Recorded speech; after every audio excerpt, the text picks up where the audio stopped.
Bunny Yeager is a pinup model who stands out in the annals of history for a few reasons. For one thing, Bunny was a quick learner who figured out how to use the camera early into her career and soon became a notable photographer in her own right. For another thing, Bunny's subsequent work as a photographer helped legitimize the career of legendary fellow pinup model Bettie Page. Join Facts First as we explore how pinup model Bunny Yeager did her best work behind the camera. Bunny Yeager's early life.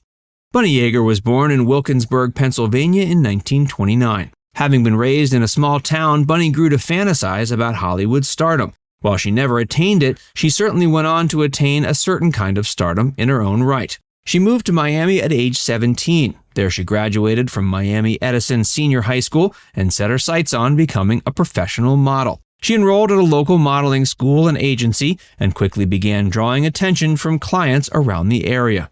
She utilized beauty pageants to help make a name for herself. She was successful in these and quickly gained a reputation. In 1949, she won a beauty contest where the winner got to be crowned in front of a crowd by Joe DiMaggio. This was at a time before the famous baseball player was romantically involved with Marilyn Monroe. Bunny Yeager had some secret weapons at her disposal in her modeling career, and those were her bikinis. At the time when she became famous, bikinis weren't yet being sold in stores, but she could always be seen wearing one. The bikinis she wore during her modeling days were homemade, and she claimed she never wore the same homemade bikini twice. Her homemade bikinis helped popularize the sexy bathing suit, as one-piece bathing suits had been the norm until that point. Bunny Yeager did more than popularize the bikini. Bunny Yeager's homemade bikinis certainly made her a trendsetter in the world of pinup modeling, but that was far from the only way that the model pushed boundaries during her career. Early on, she realized she was exceptionally particular about the way she looked on camera. Not only did she insist on designing the bathing suits that she wore herself, but she also often insisted on taking control of how she was being photographed. The more control she exercised over the way she was being photographed, the more she grew to learn about photography. From there, it was only a short time before she became her own photographer. She then began photographing other pinup models. Later on, she photographed more traditional subject matter, including film premieres. Bunny Yeager certainly proved herself a versatile figure over the course of her career. In addition to being a model and photographer, she also worked as an actress, singer, and filmmaker. She was even a Girl Scout leader. Bunny was no joke behind the camera. She photographed numerous models for Playboy early in the magazine's lifespan, and her work with them helped make it more popular. It's also been claimed Bunny spent some time with Sammy Davis Jr., during which she mentored him on how to photograph models. Later in her career, she branched out from the world of pinup photography to photograph such varied locations as Latin America and the Caribbean. These trips led to the publication of books like Camera on Jamaica and Camera on Mexico. In the years leading up to her death, Bunny proved she was capable of shooting much more than just beautiful women, and that she was more than a beautiful woman herself. Before we tell you more, be sure to give this video a like and subscribe to Facts First if you haven't already.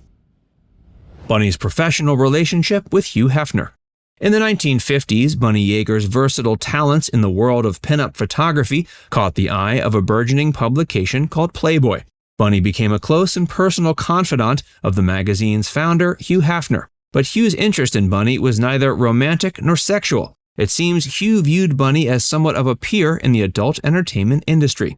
Not only did she begin to work for him as a photographer, but it also seems she ended up having a good deal of behind-the-scenes influence when it came to the overall content of the magazine. This influence didn't necessarily come from a professional position she held, but instead from the fact that Hugh simply valued her input.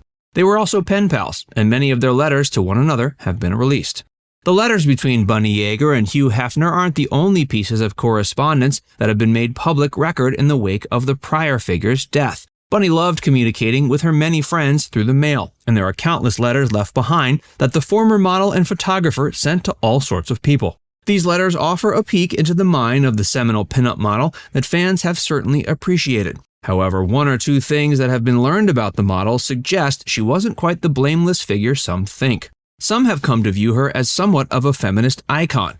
This began occurring even before her death, and the former pinup model and photographer certainly leaned into this image in the years leading to it. But the letters she left behind suggest she wasn't always as progressive as one might imagine. In fact, it seems there was a good reason people like Hugh Hefner viewed Bunny as a peer. When it came to picking models, Bunny was just as sexist as any other pinup photographer at the time. In fact, Bunny apparently pleaded with Hugh early on in Playboy's lifespan that the figurehead needed to hire bustier models for the burgeoning publication. As far as models who didn't meet Bunny's strict physical standards, she didn't mince words about how valueless she found them. Bunny helped legitimize Bettie Page. If Bunny Yeager wanted Playboy to hire bustier models, she knew just where to find them. Bunny worked with many beautiful pinups over the course of her career. However, the most legendary or notorious of them was Bettie Page. At the time when Bunny and Bettie began working together, Bettie was an underground figure who was best known for her work in the BDSM scene. While this work was modestly lucrative and gave Bettie cult popularity, it was Bunny who truly solidified her legacy. Bettie worked with Bunny Yeager just before retiring from the world of pinup modeling altogether, and the photos taken by her remain some of the most iconic in Bettie's existence. According to the late Bettie Page, she felt more free working with Bunny than any other photographer, and it wasn't just because she wasn't in bondage. Bunny Yeager never intended to become a photographer. Upon her entrance into the world of photography, the model-turned-photographer was given the distinction of being the world's prettiest photographer by photography magazine US Camera. Bunny sold her first photo of another model in 1954. That photo was of Maria Stinger, and Bunny sold a photo of her to a publication called I. Some of the many ways Bunny stood out as a photographer was by creating homemade bikinis for her subjects, as well as making sure they were always doing something interesting in an attractive location. One of her most iconic photo shoots remains the Christmas-themed shoot she did with Bettie Page in 1955. She sold the photos to Playboy, and the rest is history. The shoot proved the start of Bunny, Bettie, and Playboy all working together. Bunny Yeager's legacy in later life. Bettie Page quit the world of pinup modeling not long after working with Bunny Yeager, and Bunny turned her back on pinup photography towards the end of the 70s. In the years leading to her 2014 death, Bunny continued working as a photographer in various capacities outside the pinup industry. Though she grew to explore interests outside of adult entertainment, she never shied away from talking about her history as a pinup model and photographer in the years leading to her passing. Now it's time to hear from you. What's the most surprising part of this story? Let us know in the comments section below. And before you go, make sure you give this video a like and subscribe to Factsverse if you haven't already. Click the bell icon to stay updated on all our latest content.